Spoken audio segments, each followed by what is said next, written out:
혹시 뭐 이게 이제 남동생이 자기가 이제 주장하는 글들을 올리고 손혜원 의원이 해명하는 일까지 또 벌어지고 있어요. 그러니까요. 그럼 네. 지금 이제 손혜원 의원은 해명을 어떻게 했냐면 남동생이 뭐 거짓말을 하고 있고 네. 다 이제 짜서 본인의 의견과 주장을 하기 때문에 믿으면 안 된다고 얘기를 하고 있고 또 뭐라고까지 얘기했냐면 이제 누나 손혜원이라고 하는 가족 증명서가 보면 이제 가족이 쭉 나오잖아요, 이름이. 네. 뭐 형제 자매 이름이 다 나오지 않습니까? 지지자들에게 손혜원 의원 지지자들에게 들고 다니면서 그걸 보여주면서 내 누나가 손혜원이 돈 좀 빌려달라. 그래서 돈을 빌려가지고 손혜원 의원의 말입니다, 이거는. 도박 현장에 가서 쓰지 않았겠느냐라고 생각이 된다. 그래서 제 남동생이라고 하더라도 이제 일반 국민들한테 이렇게 유튜브로 얘기를 한 거죠. 속지 네. 마라. 돈 빌려달라 절대 빌려주지 말고 제 동생은 지금 제정신이 아니어서 제대로 얘기할 수 있는 상황이 아니다. 이런 얘기를 하고 있고요. 예. 그다음에 남동생이 최근 10년 중 7년을 교도소에 있었다. 그러니까 이제 그런 얘기까지 다 했어요. 가족사에 대해서 얘기를 했는데 왜냐하면 남동생이 지금 손혜원 의원에게 사명으로 재산을 갖고 있다라고 지금 얘기를 하고 있지 않습니까? 그러니까 네. 본인의 아들이 가지고 있는 창성장은 손혜원 의원이 원래 소유주인데 지금 차명으로 갖고 있는 거라고 주장을 하고 있고 손혜원 의원은 그게 아니라 증여를 한 거다. 그렇죠. 이렇게 주장을 해. 이 부딪히는 부분 때문에 아마 손혜원 의원이 추가적으로 동생에 대한 여러 가지 얘기들을 한 것 같습니다. 예. 근데 최 박사님 여기서 당사자 둘은 빼고 또 다른 가족 이제 소년의 오빠는 좀 이 둘 관계를 좀 그나마 좀 객관적으로 볼 수 있을 텐데 오빠도 이 남동생에 대해서는 좀 안 좋게 얘기를 하고 있어요. 남동생이 오죽하면 뭐 그 관계를 좀 이렇게 만나고 싶지도 않다 하고. 근데 이제 그 오빠 얘기도 그렇고 이제 주변 사람들 이야기는 남동생이 네. 도박 중독에 빠져 있었고 거의 뭐 지난 10년 동안 7년 동안을 도박과 관련돼서 그저 교도소에서 있었고 또 이제 그 나전칠기 그 매장인 서울역 하이엔드 매장에 네. 그 이제 그 동생의 그 아내가 올케가 그렇죠. 이제 근무를 하고 하는데 그것도 이게 실질 소유주는 내 거니까 해가지고 뭐 도박 빚을 또 돈을 융통하려고 했고 심지어는 손의원 사무실까지도 이제 오빠가 맞냐 확인 전화가 사채업자들한테도 오고 뭐 그랬다는 얘기예요. 근데 이제 아무래도 객관적인 오빠들이나 뭐 이렇게 볼 때 동생이 잘했는지 못했는지 그거는 뭐 분명히 볼 수 있고 오빠들 얘기로는 오빠들도 내가 몇째인지도 밝히지 말아달라. 왜? 또 자기한테 피해가 올 수도 있고 하니까. 근데 그 손의원이 가족에 대한 애틋함은 있었던 것 같아요. 보통 이혼하고 나면 그 올케에 대해서 누가 배려를 해주고 그렇죠. 조카들에 대해서 좀 도움은 줄 수 있지만은 오히려 그 동생하고 사이가 멀어지면서 올케와 조카 월 250만 원씩 그걸 줬다 하는데 그거는 또 기숙사 비용으로 그렇게 줬다는 거예요.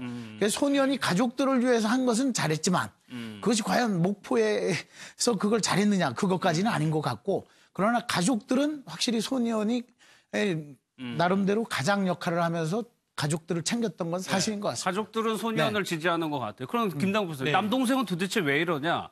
오빠 얘기로는 또 도박 얘기, 도박 자금을 마련하려고 그런 거다라는 식으로 좀 해석을 하더라고요. 네, 그래서 이제 지난 10여 년간 거의 한 7년 가까이 복역 생활을 했다라고 이야기를 하고 있고요. 예. 도박을 하면 항상 따라오는 게 이제 사기가 따라오는 경우가 많습니다. 왜냐하면 도박 자금을 마련하기 위해서 돈을 마련하기 위해서 상대방을 속이는 그런 경우가 많은데 지금 현재 이 오빠 말에 따르면 아니면 손혜원 의원님 말에 따르면 이 남동생이 도박 자금을 마련하기 위해서 여러 가지 뭐 사기라든가 이런 것들까지 같이 연루가 되었다라고 이야기를 하고 있고요. 예. 또 2017년 그 당시 그러니까 창성장 매입과 관련된 그 당시에 올케가 나와서 또 그런 이야기를 했지 않습니까? 남편은 알 수가 없는 상황이었다라고 그때 그렇게 이야기를 했었는데 그 알 수가 없었던 그 상황도 복역 중이어서 알지 못했다라고 지금 그렇게 이야기를 하고 있고요.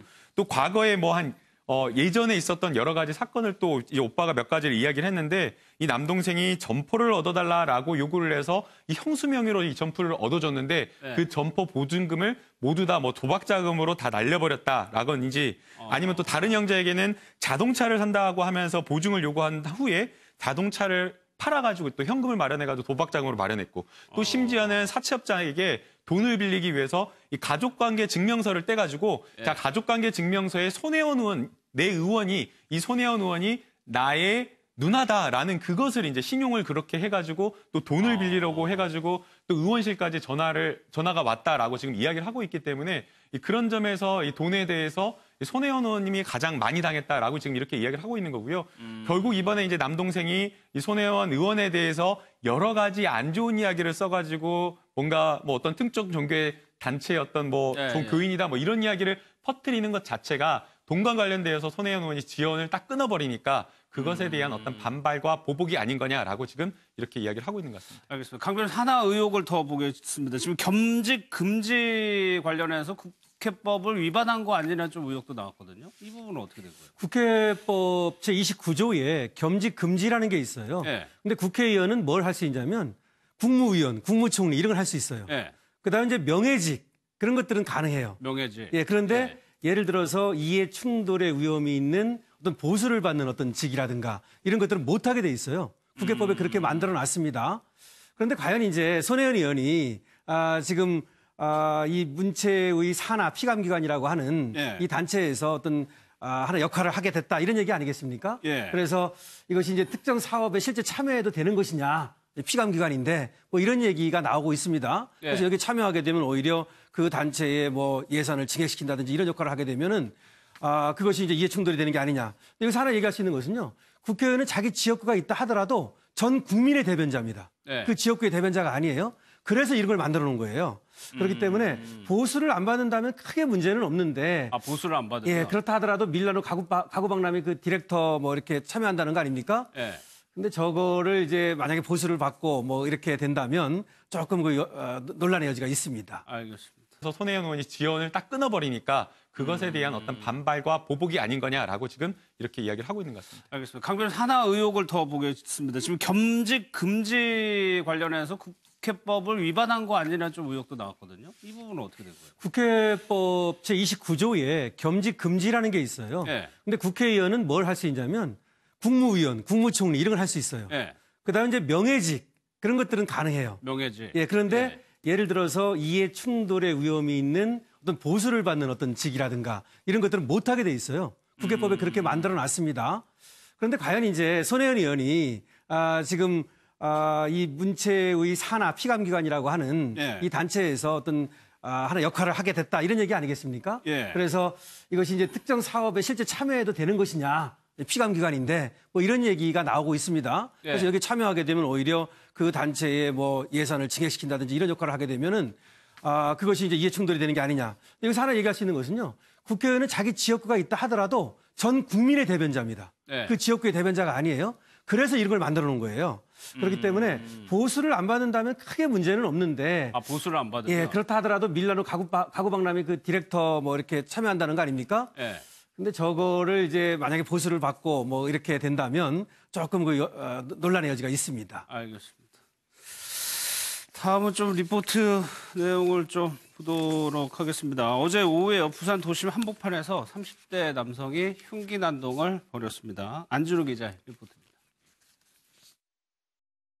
택시 한 대가 멈추는데 보닛에 한 남성이 매달려 있습니다. 택시가 앞차를 들이받지만 남성은 떨어지지 않고 끝까지 버팁니다. 시민들이 몰려들어 보닛에 매달린 남성을 끌어내지만 흉기를 든 남성은 택시 뒷좌석으로 자리를 옮깁니다. 대낮도심은 한순간 아수라장으로 변합니다. 그냥 막다가 차를 들이박았어요. 그러고 그냥 막 칼로 위협을 하고. 흉기를 소지한 남성이 택시를 잡으려다 택시기사가 문을 열어주지 않자 보닛에 올라가 난동을 부렸습니다. 부산도심 한복판에서 흉기 난동을 벌인 30대 남성은 10여 분 만에 경찰에 검거됐습니다. 경찰이 도착하기 전 한 시민이 택시에 올라타 흉기를 소지한 남성을 제압했습니다. 칼날을 기도하듯이 이렇게 꽉 쥐면서 소리를 지르고 있더라고요. 그래서 어떤 남자가 그 칼을 이렇게 못 움직이도록 이렇게 누르고 있는 상황이었고. 경찰에 붙잡힌 남성은 범행 직전 자신의 아내가 신용카드를 정지시킨 데 화가 나 부부싸움을 한 것으로 알려졌습니다. MBN 뉴스 안진우입니다.